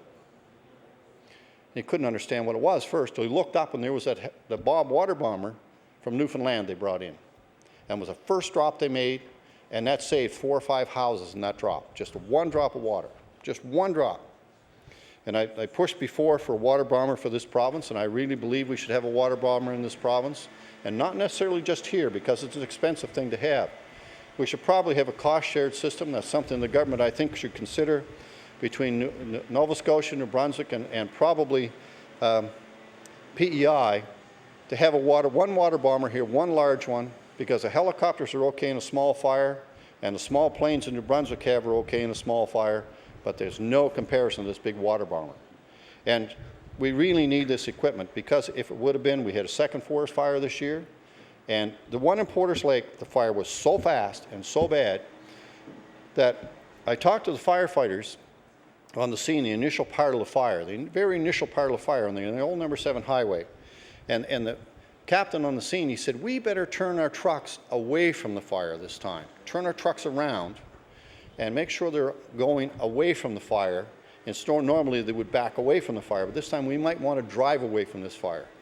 So they had the fire hoses on, pumping water on the brush, on the stuff that hadn't burnt, and less than every 2 or 3 minutes they had to move the truck further and further and further and further out. The fire was coming so fast that there's no way with the conventional equipment they had they could even slow it down. Then they moved to the 107 highway with more equipment, a bigger opening, and they dosed the trees on both sides, and you can see places where the trees are green and all around them are burnt. Where the green is where they managed to get the water, and they had to do the same thing exactly again and retreat. This all happened in a very short time. If they would have had one of those water bombers to start with and had it on site in this, it might have slowed the progress of this fire, along with the helicopters that they do have. You know, these are the sort of things we've got to look at. We were fortunate. Nobody died. We were fortunate. Very little damage to property. Although the houses that were gone were pretty devastating. Both families I know very well, and it's unfortunate. There's things that they can never replace, as always happens in a fire. And again, I stress, you see a house, and the shed right behind the house, 3 or 4 feet behind the house is gone, and the house is still there. So the fire departments in my area and the support ones that come in from HRM did an incredible job. It's unbelievable. You have to see it to believe it. Unfortunately, a lot of that is straightened out by the local areas. But that goes back to Hurricane Juan. A lot of this spread of this fire was really quickly because all this stuff was laying on the ground, dry as a bone, and just waiting for a spark. So you see where it hopped the road, and the wind conditions were just right, really warm summer, and very little water on the ground, and the swamps or anything. So this debris that part of the debris is gone, but we have still hundreds of acres of this stuff down on the ground. Really has to be looked after. So, you know, Juan set up the conditions for this fire. The fire came along and took advantage of the conditions and burnt all the area. There's been a report done by the community, and there's been no action on it yet. There was all kinds of promises to test water and everything by the past government. And again, when they were patting themselves on the back of Cole Harbour Place, they talked about a lot of stuff, but they did very little. And it's unfortunate because the community spoke during the last election and got rid of the member that was there. So I guess that was part of the thing that teach you a lesson. You're going to if you're going to promise you're going to do something, you better bloody well do it. So, and I've got some other issues in my area too. We've got areas that we have some very capable trade people, but have never taken training, no formal training. They don't have their papers. So we have some fantastic stonemasons, bricklayers, and carpenters, and people that just left for whatever reason, probably had to go and help support the family when they were young, and they decided to go and work someplace and basically work at a trade. Unfortunately, a lot of those people have never got papers, and I want to really thank the former Minister of Education, now leader of the third party, for a program to make sure that some of these people had opportunities to get trade certification, because it makes a difference between making $8 to $10 an hour and making $25 an hour. So you get someone who can make $25 an hour, can really look after their household. Because that means in the wintertime, if there's no work and they get EI, it means they get maximum EI payments instead of minimum ones. It means that they can do all kinds of things that all Nova Scotians should talk about. And they talk about eliminating poverty, which I totally agree with the governmental, that we should try to eliminate that. And this is one step, a simple step. But in order to do this, we have to be innovative in how we deal with these people. We have to make sure that in the summertime they have to work and make a living. There's no question. But in the wintertime, when they're not working, even if we had to pay them to go to school and make the school accessible to them. So some people have difficulty with reading and writing. So if that's an issue, address the trades training around that issue for that individual.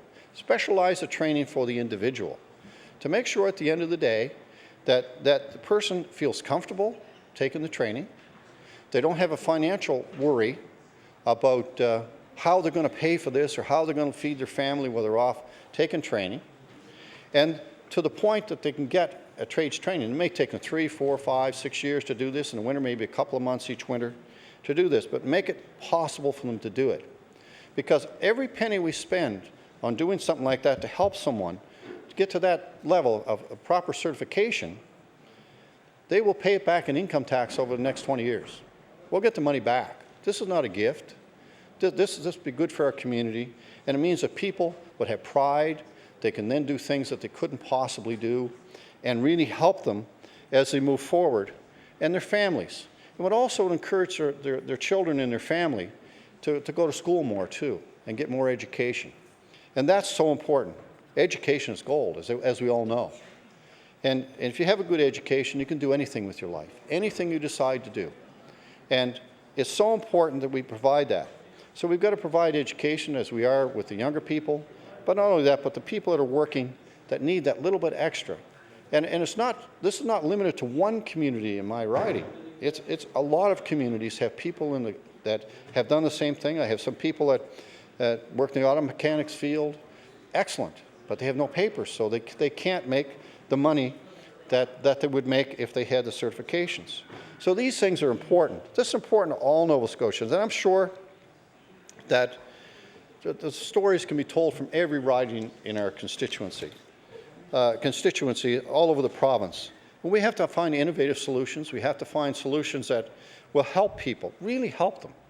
And each case is different, and we have to look at each person individually, each family individually, and see what needs to be done. I can remember a long time ago someone coming to me and said, look, I've got to take this course. I can't afford to take the course because I can't afford to get back and forth to the classes. And I said, what do you need? Bus tickets. Bus tickets.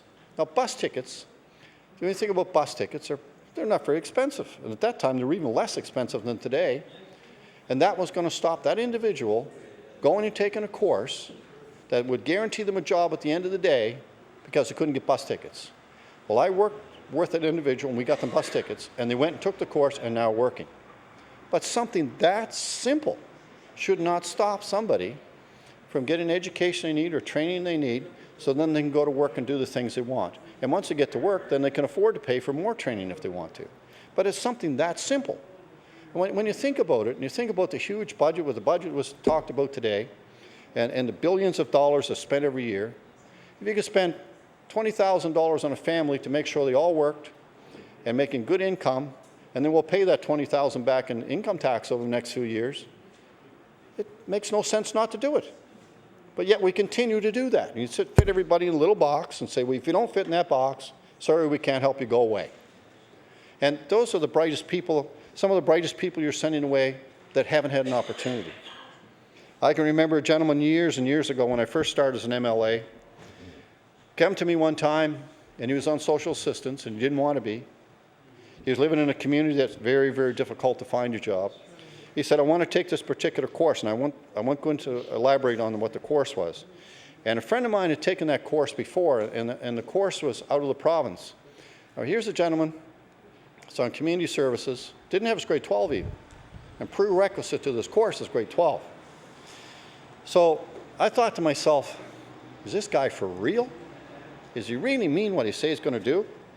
Well, sure enough, he sure did. He said, I need two things. He said, I need to take my GED, get my grade 12. He said, it's going to take me 2 years if I work at it full time. And I said, I need you to talk to community services so they'll pay for the courses for me. And he said, I just don't want a rubber stamp one. He said, I really want to learn the material. And he said, I really want to get equivalent to grade 12. I said, great. So we worked on it. It took us quite a while through community service. We managed to get it done. And then when he was all done that, he came back with still the same dream. I want to take this course. Now, a good friend of mine took that course. It's a 2-year, very intense course, very, very difficult. High dropout rate, outside the province. It means he would have to leave his family here in Nova Scotia and take this course. So finally, after a lot of discussion, a lot of letters, and a lot of dealing with community service, they agreed to pay for the course. At least enough so we could get student loans and pay for the rest of it. So anyway, away he went. And I thought to myself, boy, this is going to be tough. I wouldn't want to be going off on this adventure and leave my family, because he would go out in the fall and not come back till the next spring because he couldn't afford to travel home to see his family, and they couldn't afford to go see him. So anyway, he came back after his first year, came in my office in the summertime. He said, did very well. I'm going back next year, and I'm going to finish. Lo and behold, he did. He did. That gentleman today operates a very successful business, his own business. And I couldn't give him enough credit, and this community couldn't give him enough credit for the determination he had, and what a difference for him and his family. I mean, just needed that kind of a start. And that's what we have to look at with people. And a lot of people need a little bit of help to make a huge difference. Well, I want to talk about some other things, huge difference too.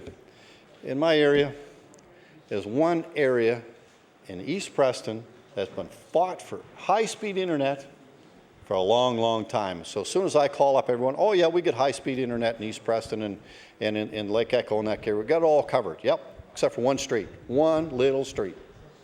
So we started the campaign. We wrote to Alliant, we wrote to Eastlink.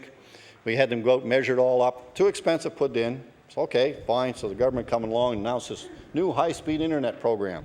I'm all excited. Then I get more information off, send it to people in the community. And their expression was, believe it when we see it. Well, I think we've got it. I think we have it now. I'm not sure. Couldn't find a location for a tower.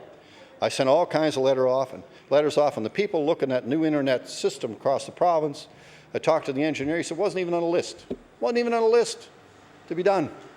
And here we talk about economy and growing the economy. If you don't have internet service at your home or your place of business, a couple of businesses in a small little street that didn't have high-speed internet. So that kills a business. It effectively kills it. So those are the simple things we have to do. And I'm pleased to see that high-speed internet's getting across the whole province, because if we don't have that, our economic situation is going to get worse and worse and worse. And I don't think we've seen the worst of the economic situation in the province yet. I hope I'm wrong, but I don't believe we have. I was in manufacturing for a long time before I ran my own business before I was elected to the legislature. And I can tell you these economic downturns are rough on manufacturers, especially ones that export. And you see the U.S. market dry up and European markets dry up. You're a long time getting those markets back. So it's all these things that have to go together. We also see simple things like in my area, we need an interchange at exit 17, and where 107 comes through, there's a huge amount of traffic there now. And I wrote to the last minister, the last couple of, well, 3 or 4 ministers actually, and asked them to look at putting this interchange in. Most all the plans are done. The land is all acquired except for a couple of pieces. And I could never understand why the Conservative government wouldn't build this interchange, because it really needs to be done. So I got an email from the councillor there now. He used to be MLA here before me. He was a Conservative MLA. Come to find out that he had recommended to government not to move forward with this interchange and help traffic until Main Street in Dartmouth was all up to 4 lanes, which doesn't make any sense whatsoever, because once this interchange is put in and a bypass road put in, the traffic volume on Main Street will drop down to about 10% of what it is now. So it's regressive thinking like that. And evidently, the past government was listening to this and believed in this thing, an excuse not to do it. I talked to the engineering department, the people at the Department of Transportation. We want to do this project because it makes sense. It makes a lot of sense. And it's not a $20 million project. It's probably about $3 to $5 million to do the project, and will take extreme pressure off of those roads. And it'll even help Cole Harbour and other areas where the traffic all comes together. So everybody could win from this thing. And it helps people from way down east, and also makes it more accessible to the Eastern Shore and down in my area for businesses, and makes it more attractive for businesses set up there. And if we get some more small business there, of course it helps our economy. We've got a lot of small business in the area. So if they got to struggle through driving to traffic, it's something, you know, that really deters business. I remember my colleagues from Cape Breton telling me every week for several years, saying, you know, we get a long drive every day, and they certainly do when they come to the legislature, as anyone from Yarmouth would have, a long drive. And, you know, we spend 4.5 hours on the road. And I listened to this for a long time. And I tallied up one day how many hours I'm on the road. And I don't live that far out. I'm over 10 hours, not 9 hours a week on the road. I'm over 10 hours, and I live just outside the city here, just in Porters Lake. So even though my colleagues drive at one time a long ways and sit there for 4.5 hours, I'm actually on the road longer than my colleagues in Cape Breton or colleagues in Yarmouth. So they don't tell me that anymore now. And, but it shows how difficult it is to travel around. We really have to look at a better transportation system. I know the regional municipalities are upgrading the bus service. In our area, we have a community bus, which really is not very useful. It's improved a little bit over time, but really hasn't done the issue. The HRM put a park and ride in Cole Harbour. Well, that was a very good success, but whoever designed the parking lot had no concept of how many buses they were putting in the place. So you can't park in the place because there's nowhere to park. The buses are loaded, and there's not enough parking. So whoever designed that needs to make sure that whoever designed the last one, the parking and all that thing, maybe shouldn't do the job the next time. Get someone that knows what they're doing.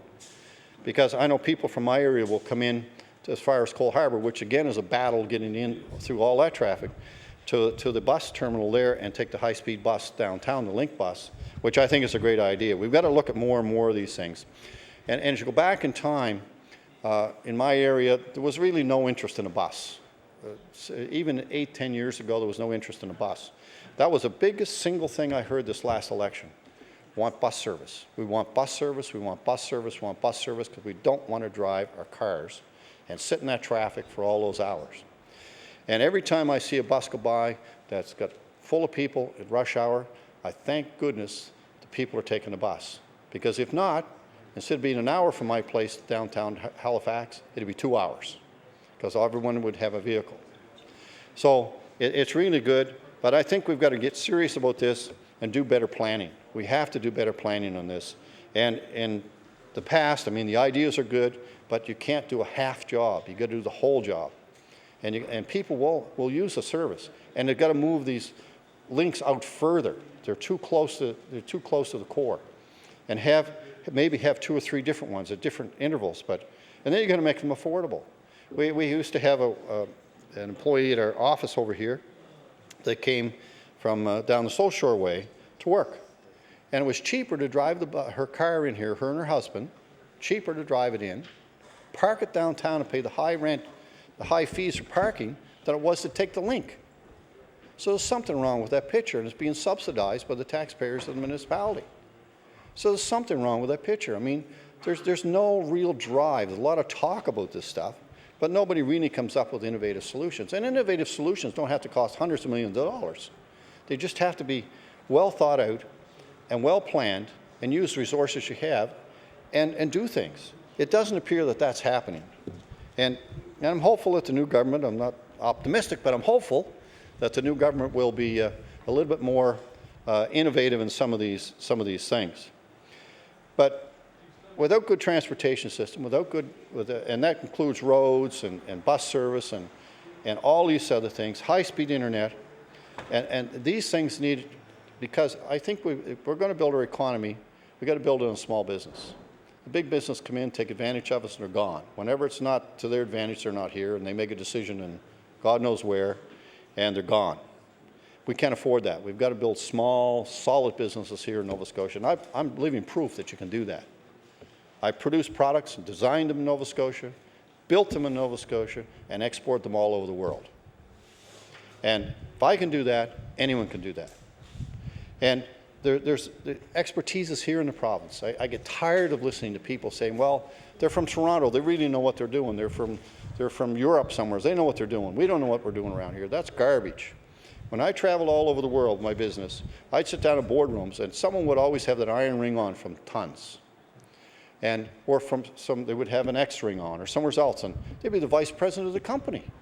But they're working in the US or in Europe or somewhere else. So we have the expertise. We just have to get those people to come back here, use that expertise, and grow our economy. And that can happen. And it wouldn't take much. Because one thing that they all talk about, they want to come back to Nova Scotia. They want to come back to Nova Scotia. And these people have done very, very well. Very well. And you see the things that happen. I mean, we've got incredibly good universities here. Really good universities. And at one time, we had more PhDs per capita in Nova Scotia than anywhere else in the world. But that hasn't helped our economy. Why not? It should help our economy. Those bright minds here, really working, state of the art. And these people aren't just sort of here in Halifax and not connected with the whole world. They're doing research that is world class and things that we don't even hear about. But I used to work in the university system a long, long time ago, and the people and the stuff they were working on, it was incredible. Still hasn't come on the market, some of it. But I think one of the big problems is, and I've seen that because I've developed some products with the universities, is getting it from the concept stage to the finished stage so people can actually market the products and make money and employ people. Because a business isn't making money. It's not going to last, and it's not going to invest in new technology, new people, new training, all the things they have to do. So those things have to be done. So I think we've got all the elements here. We just have not been very good at putting it together. And throwing money at a problem is not the cure. You have to come up with solutions. You have to find out what the business needs to make it tick. And when you find that out, you've got to help them find it. Not give it to them, help them find it. And help them produce the products they're going to produce. And you will find there's wonderful things that happen. We've been very regressive in Nova Scotia with wind energy, with tidal energy now is coming on site, but we're still a number of years away from that before it really takes place. And biosolids and not biosolids, biofuels, and solar energy and all these things. And we got one of the best solar panel producers here in Burnside, right here in Burnside. And why isn't that facility 10 times bigger? Well, in Nova Scotia, really, if the rebate was 10% on installing the solar system. And if you look at it from a financial standpoint, payback's about 40 years or something, so you're not going to buy it. I mean, it's that simple. It's a neat thing to have. It works well. But if there's more incentives for people to get these things and make the payback time shorter, then they'll invest in them. And they do work. They work very, very well. But the cost of producing them is very high. So we have to put incentives in place to make this happen. Same as wind energy, We had a former minister here that now is no longer here, no idea why, but he claimed that in Ministers of Energy, the wind don't blow, that's why we don't have windmills up here. So I can't imagine how he ever became a minister, number one, and number two, why he was ever Minister of Energy with that kind of a, mental mindset. I mean, that's the problem we have. But besides that, we've got to put things in place to make the economy grow. If you don't have a solid, reliable source of energy that's with a pretty steady cost on that energy, businesses won't come because they've got to know what their costs are. They've got to know what their costs are and what they're going to do in order to make money. Because businesses make money. If they don't make money, again, they can't hire people, they can't reinvest, and they can't do all the other things that businesses have to do to survive. So we have to look at a reliable source of energy, and it doesn't have to necessarily be cheap energy, but it has to be inexpensive, if that makes any difference, any sense to everybody, but it does. It's got to be inexpensive but not cheap. And if you know what it's going to be for the next 10 years, your energy costs, roughly, with minor fluctuations in the cost, you can plan for that, and you know what it's going to be. But if you don't know what it's going to be and you get hit with a high increase in energy costs, you got a problem on your hands because something else has got to give in order to pay for that energy cost. You got to put your costs up or prices up on your market when you market your product, or you've got to cut costs. And when you're going to cut costs, well, you've got several choices, but the choices usually aren't very good. And usually means that you automate more and eliminate an employee, which is not good. Those things that you don't want to have to do to survive. The other issue in HRM, particularly in HRM, is the ever-rising property tax. That's been a real killer for business. I mean, it's a real killer. It puts an extra burden on the businesses. And if you put an extra burden on business, well, they're going to go somewhere else. It's that simple. It's just that simple. And I remember when they did HRM by design, I went to one of the hearings, and the only one I went to, and I gave up after that. And they were talking about stopping construction and development in HRM. And in my area, it's basically stopped now unless you get a lot that's already can be approved. What's happened? Go to just the line up towards Truro. You see where the line is in HRM. See all the new subdivisions just outside of HRM. Pretty neat, huh? That's no accident, because property tax is a whole lot cheaper. Whole lot cheaper. So if you can get a nice home and it's easy to get in that 4-lane highway to work, and you can commute every day to there, that's adding again to our traffic problem here, which isn't properly being addressed. And you see, well, someone can get property taxes of $3,000 a year or $500, same house. What are you going to do? You're going to get the place with $500 a year, not $3,000. You can do a lot of traveling for $2,500. That adds to our greenhouse gases, and all kinds of problems go with that. So I think that was a regressive step to try to hold things back. We have to control development.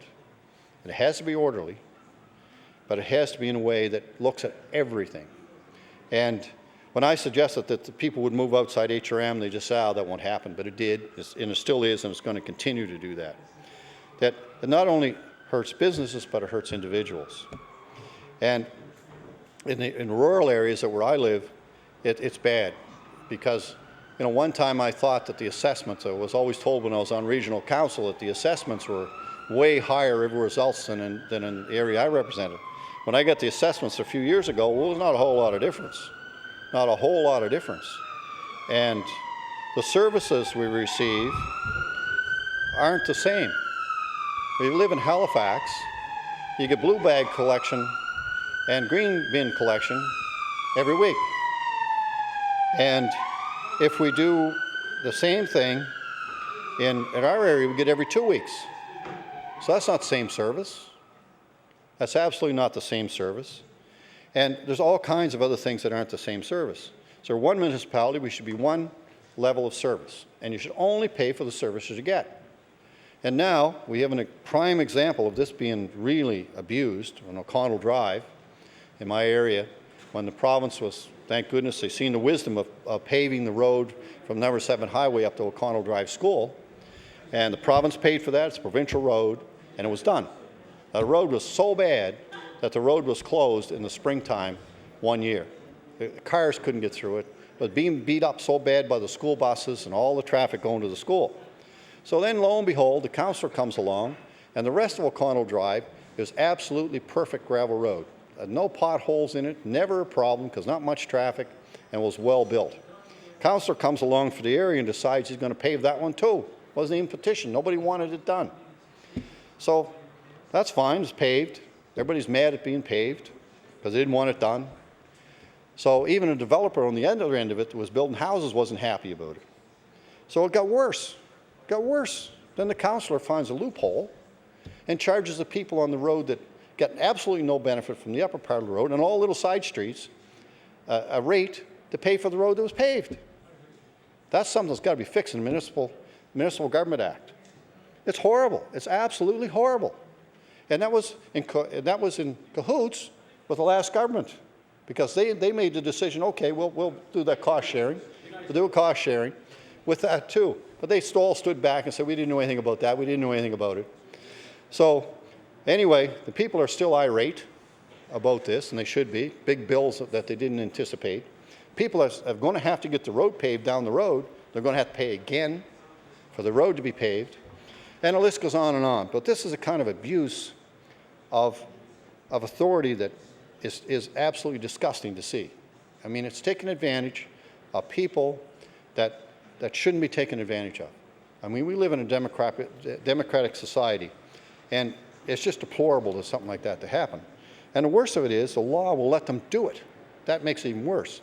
And then there's a refusal to change the law to stop it again. From what I understand now, talking to some of my new elected colleagues that were on regional council, I guess it's going on all over the place now. This is not good. I know where my brother lives, there's no sidewalks in reasonable walking distance from where he's at. And I mean at least 3 or 4 kilometers or further, and he's paying for sidewalks. Paying for sidewalks that don't exist, and curbs that don't exist. This has got to change. I believe you should be paying for services you receive and nothing else. And you should be paying uniformly across the whole municipality for the service you get. And if you get street lights, you pay for street lights. And if you don't get street lights, you don't pay. And even some areas in rural areas, you don't give them garbage pickup because the guys, your little road, maybe not wide enough to turn the truck in, they don't even get garbage collection. But they're still paying for garbage collection. And no sewer in a lot of areas, no sewer. And this harbor cleanup, that's a joke. That's a real joke. Anyway, someday I'll talk about that in great detail. You know, these are sort of things that are really make it difficult for us. You know, and you know, I've got roads that still need to be repaved and repaired in my riding. I've got one in particular that's a really deplorable condition, Brooks Drive in East Preston, in a black community. It's been there for 200 and some years, and it's been ignored, absolutely ignored. Although I've written to the minister, I've written to the new minister too, so hopefully he'll listen to the letters and to the people in the community, and hopefully see the wisdom in all that money they're going to spend now on the budget on secondary roads and stuff, and hopefully we get this road repaired, actually repaved. And it's not a big expensive project again either. And we're not talking millions of dollars, not even $1 million to fix it, even way less than that. But it's all these things go together to make a community special to live in and fair place to live.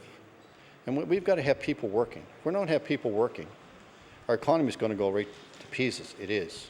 And as the population gets older, fewer and fewer people are going to be working. A lot of the training and things that have gone on in the past is changed. Jobs have changed. So we really need a really good education system. And there are some issues in my community with education, even at the P to 12 areas that have to be addressed. I'm trying to get them addressed, but it seems very, very difficult. And I intend to discuss this in more detail with the new Minister of Education to see if something can be done there to help these young people and help the community prosper through education. You know, there's so many things I could talk about in our community and things that we need to really look at to help our communities and help the whole province, because if my community is strong, the province is strong. And if the province is strong, it makes my community strong. So it all goes together and it works together. And a lot of people miss that, you know, and a lot of political decisions are made to do something here or there that really doesn't help the whole province. It helps that little community, but it doesn't help the province. And if you don't help the province, you don't help all the other communities. And sometimes these things can be easily changed. And maybe that facility is located there still, but there's something that's different about it that does help the province. You know, so as we go on, I'm going to be interested to see how this new budget unfolds and the following budget. That's going to be really the test for this government to see how things are. When I was first elected in 1993, we were basically bankrupt in the province of Nova Scotia. And that was a very tough time to be in government, take it from me. And my colleagues in government over here now, you may be in for quite a shock in the next few years. And I hope that indeed you're not. I hope that the economy does grow and that it's good for Nova Scotians, because it's very difficult to make decisions that affect people's lives long-term and in a negative way. And when tough decisions have to be made, they have to be made. We cannot afford any more debt. Our province debt service charges are going right through the roof now.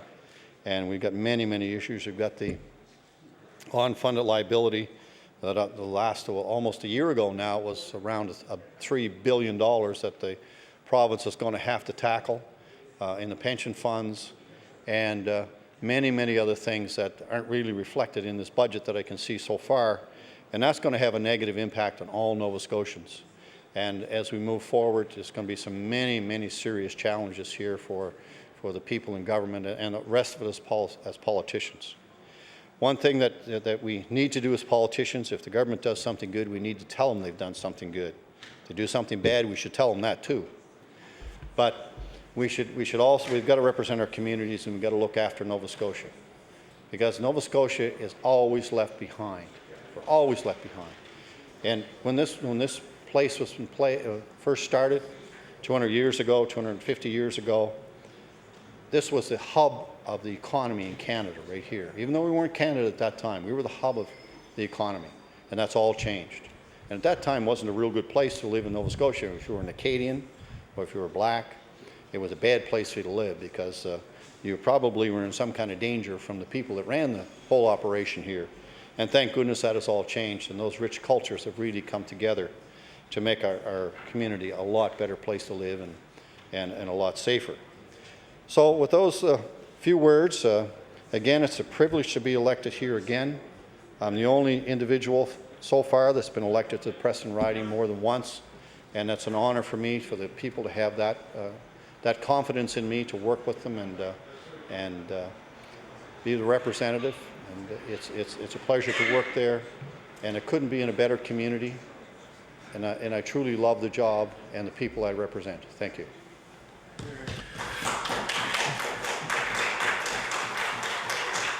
Thank you, Honourable Member. The Chair now recognizes the Honourable Member from Hants West. Thank you, Mr. Speaker. It's an honour to rise today in my place and have, by looking at the clock, a very few minutes to speak, but I'm sure I'll get other opportunities throughout the coming weeks. I want to start, though, by congratulating all the members who have been elected and re-elected. It's quite an honour to be a member in this House, and I know the time flies. The years go by quickly here. And I can tell you it seems like yesterday was 2006. And I'm sure some of the old folks that have been around here, like the member from Timberley Prospect was here when the building opened. And I appreciate him very much and his knowledge and experience as well. We've learned a lot together here and over the years. In my last 3 years, I've learned a lot from the members that have been around here for quite a few years. Not only that fine member over there, but other fine members as well. So congratulations to each and every one of you that are in this House and elected to represent the people that you have to represent in your constituencies. I also want to take the time to thank the folks that voted for me and supported me and have given me the opportunity to return to this historical chamber and to represent them for what will likely be a few more years ahead as we go forward now. And Keith and I are leading the way. Thank you, Bill, for that.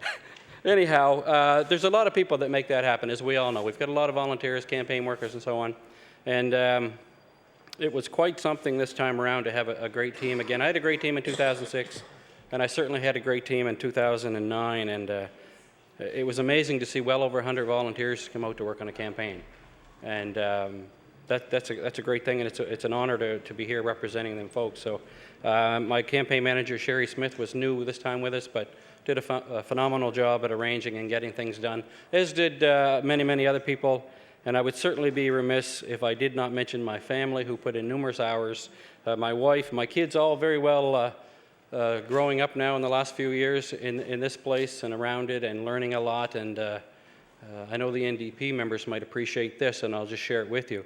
My 10-year-old daughter was out the last Saturday before Election Day, and we were campaigning down the shore where the NDP candidate, Barb Gallagher, lived. Little did she know that her and my campaign manager knocks on their door. Her husband comes to the door. My daughter spent 15 minutes trying to convince Mr. Gallagher why he should vote for Chuck Porter. So it was an interesting time for young people in my campaign, including my young family, and older folks in my campaign, and it takes a lot of people to make that happen. And I know that that's the case with every member, every candidate, as they work through that process. But indeed, it is an honor to be back here and representing the fine people of Hants West, and I look forward to the years ahead in doing that. I have a number of things that I want to talk about, and I'm going to jump somewhat around, but with just a few minutes, I want to go to Continuing Care Month. September, as we know, is Continuing Care Month, and there's a lot of people to thank. Our nursing homes, our hospitals, all of the staff that work there, from the cleaners to the doctors, the nurses, the CCAs, the CAs. There's a lot of different staff that make those places what they are when it comes to looking after residents in the nursing homes, patients in the hospitals. And I'm fortunate I have a hospital locally in Windsor in one of the communities that I represent. And we're fortunate that we've not had any ER closures. And I want to talk a little bit about that and why. One of the reasons that we've not had ER closures, we've had doctors that have come from different places, from the valley, from the city and Eastern Shore and around to work a shift here and there. But we've had 3 doctors there that have been there for many, many, many years. Catherine Smith, Bill Enright, and Mark Kazmersky. And those doctors, and I know in talking to them, have committed and said, I'll work Saturday night because I won't see the place closed. The people of Windsor West Hants don't deserve to have the place closed. It's that commitment. And those people need to know that commitment does not go unnoticed. Mr. Speaker, I know that doesn't happen in every community, and I'm sure that there are many that wish it did. There are a lot of hospitals that experience closures, and that's a very, very difficult thing when someone comes to the door and the door is closed. Even if there are nurses and paramedics and so on there, people still have a comfort level with a physician, even though those people that are there are very qualified to look after their needs, move them on to the necessary facilities for further care. It's still not the same. We have been very fortunate at Hants Community Hospital not to go through that. And I hope that that continues in the years ahead. It's difficult times. I know that we've announced a position with Dr. Ross, who I've had the pleasure of knowing for many, many years as a paramedic, and what he's done for our industry out there in emergency health services. So I look forward to what his plan may be. I'm hopeful that it is not going to take a year to start seeing some progress. I know that promises were made during elections, and long prior to that, members stood in this House and went on about the plans they had and the solutions and felt that there was a solution. I think in all honesty, as I told people along the way when people asked about different things, you know what, if it were that easy, it would have just been done. But it's not easy. And I know that the members that have been over there for a while know that it's not easy, and it's not going to be an easy road. It's going to be a long road. It won't be a quick fix. It's not overnight, and we know that. Nova Scotians need to know that. And I do hope that the members opposite in government will be honest and upfront, as they've said they would be when it comes to telling the story of how we're going to fix the emergency rooms in this province. It's going to be a long road. If the doctors were there, they'd be there. They're not. It's difficult to get doctors in Shelburne, in Digby, in various places. I know that physicians sometimes just don't want to go there, especially young doctors graduating school. They want to be in the HRM. They want to be in bigger centers where all of the equipment is and all the toys to play with and to learn by, which is a great thing. They need that experience. Some people think pay them more. It's not all about the money. Talk to some of the doctors out there. You can't buy a doctor in every case to go everywhere. And we need to work on a plan. And I know that the previous government had worked in areas and put plans in place that did work. In the northern region of this province, there were things that were resolved. Mr. Speaker, one of the things that's always been, for many years now, something that has been, in my opinion, a failure in the system, and it will go right back to the emergency room, and that is a single entry system. And it doesn't matter to me who put it in, when it went in, how it went in. It doesn't work. I know I have 3 nursing homes in Windsor. I have the Windsor Elms, I have Dykeland Lodge, and I have the Halliburton Place, which is a wing of the hospital that was created because the PEDS wing went away and it no longer exists. We're very fortunate to have all 3. There's a problem though. I know for a fact that there are many, many days throughout the month when there are beds in those facilities, whether they be a respite bed or a full-time bed, are not filled. But yet I can go over to Unit 500 at the Hants Community Hospital any day, and I can pick out 11 or 12 patients waiting for long-term care. How come? Why are those delays there? It's the single entry system. It does not work. When I started as a paramedic in 1989-90, the doctor would pick up the phone. When Mr. Jones was in the hospital and he needed it and the family decided, you know what, my grandfather, my father, my mother, whomever needed long-term care, the doctor would pick up the phone and he would call over to Dykeland Lodge, or her, and they would say to the administrator, I have Mr. Jones here. Mr. Jones is looking for long-term care. He's reached a point in his life. We need to get him into a nursing home. What do you have available? Well, I have 2 beds available, or I have a bed available, or I'll have a bed available tomorrow. Bring him right over. It was done. There were no tie-ups. There was no Unit 500. There were no holding units. It was done. That worked very well. How we got to the single entry system I'm not sure, but I can tell you it doesn't work. It might seem like a great thing. It might seem like there's a great cost saving, but it doesn't work. There's no cost saving. I forget the figures put around right off the top of my head what it costs to be in hospital today, $800 or $1,000, something like that. I see the honourable member over there shaking his head and not sure, but it is expensive. We've heard figures somewhere around the $800 mark a day to keep someone in hospital. When at the same time, we've got a bed vacant at Dyke Lane Lodge or the Windsor Elms or Halliburton. I don't understand how come it's so complicated. But I do hope that this government will look at that system and they'll say, you know what, maybe we should look at that system. Maybe there's a better way. They had all the answers when they were over here. I hope they carried them over there, and now they're going to take the time to look at, and with any luck, implement. Maybe. Look at the cost saving. The God almighty dollar is not always the answer. We listen to good people in our departments. Don't get me wrong. I think there are great folks working in all of the departments, finance, health, etc. But if they've never experienced it and they don't understand it, it may be an issue. Go out, learn, take the time to look at it, because there are better ways. Going back isn't always a bad thing. For some reason, we've seemed to think that it is, maybe it isn't. If it works, why change it? It's not working today, I can assure you that. Not even close to working. And it's not going to work. And I know that from experience, from seeing it. And I know the families are happy to have them in places like Unit 500 because they're being looked after, or they're home looking after them, and it's hard. It really is. It's difficult, and a lot of us have probably experienced that same thing. I know I have, and I know others in this house have.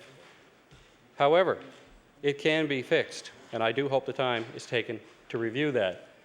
There's a lot of other things I want to talk about. Long-term care is just, like I said, it's just one of those things, and again, I want to thank all the people that work in both long-term care and our hospitals around the province, and certainly in my area, and help get the job done, because it really means a lot to the families. Most people probably wouldn't realize how much it means, that the room is clean, that cleaner. They don't think about those people, that are farther down, but that's important. We've seen that drug through the news about issues with cleaning in our provincial hospitals. We'd like to think that every aspect, and I know it is, and I know them people work hard, and they all work solely for those residents. And the residents are important too, and we've got a lot of people outside the norm. We've got people like Ben Robertson, who are doing a music therapy program. We have ministers that come in who are not necessarily funded, and I'm sure the member opposite can appreciate that, having probably gone into a number of those type of homes. And, as a United minister, I must say I'm a member of the United Church in Windsor, and it's too bad you're on that side. Maybe I could say that. However, it is good to have you in the House. There's no question. And congratulations to you for being elected and following a gentleman who spent many years looking after the constituents there in a great way. So, Mr. Speaker, I know my time is probably drawing close to today, so I will adjourn debate with hopefully the opportunity to pick it up again at a future time. Thank you. The motion before the House is to adjourn debate and return to this debate on a future day. All those in favour of the motion, please say aye. Aye. Against? Motion carried. The Chair recognizes the Honourable, the Government House Leader. Thank you, Mr. Speaker, and I want to thank all the interveners this afternoon for their very thoughtful and reflective speeches. Mr. Speaker, I wish you to now rise the House to meet at the hours of 10 to 1 p.m. tomorrow, where the government, after usual business, the government will be calling reply to the budget speech, and if time permits, more address and reply. Thank you. And we should now rise. Thank you. The motion before the House is for the House to rise and meet again tomorrow at 10 a.m. Is the House ready for the question? The question has been called. All those in favour of the motion, please say aye. Aye. Contrary-minded, nay. Motion carried. The House stands adjourned until 10 a.m. tomorrow. We have now arrived at the moment of interruption. The adjournment debate has been chosen and announced earlier and won by the honourable member from Victoria and the Lakes, who will debate the following. Therefore, it be resolved that since the Capital District Health Authority is hiring a company to reprocess medical equipment previously designed for one use, the Minister of Health immediately review this file and put an end to such a practice that could affect the health of hundreds of Nova Scotians. The Chair now recognizes the honourable member for Hants West. Thank you, Mr. Speaker, and it's an honour to rise this evening and speak on this very important issue. I find this is a difficult issue for me, Mr. Speaker. I think with my history, and I'll just a little preamble. I've been a paramedic, worked in the healthcare industry for many, many years. I started my career with Arsenal's ambulance in Windsor, transferred to Sackville, worked many, many years out of Sackville, Bedford, and then fortunately EHS, EMC came along. Life got a little better as paramedics. Wages were better, living and working conditions were better, vehicles were better, and all of those kinds of things. And that meant a great deal to healthcare workers in the streets who were frontline, I guess you would call them frontline workers, for lack of a better term, first in on all these occasions and any number of types of calls, I'm sure you can just imagine. But one thing I can't get my head around is this reuse of medical equipment. It doesn't matter what it is. We would never have dreamed of taking a needle, a catheter, an oxygen mask for that matter, and sterilizing it and reusing it. No, it's just something that wouldn't be done. And I cannot understand, you know, they're talking about it being a cost-saving measure. To me, I ask, is there a price tag now being put on the lives of Nova Scotians? I read that the question has been asked, will Nova Scotians know? If I go to the hospital and I'm going to undergo some kind of procedure, well, I know that used medical equipment will be used on myself. Will I have an option? Is the cost different for me because it's going to be half price used equipment? I'm not sure. I think it's a valid question, though. I know a number of years ago when I first got in the healthcare industry at our local hospital, Hants Community, there was a unit there, I think it was called CSR, and it was a sterilizing type unit. They took the trays and I think, you know, the hardware, I'll call the knives, et cetera, for cutting and doing certain procedures, and those were sterilized in machines, and perhaps that worked well, and perhaps you can sterilize certain equipment. I'm not sure, but they did it for a number of years, and I would tend to believe that it probably worked quite well. But this seems to be something a little different. This seems to be catheters and things like that.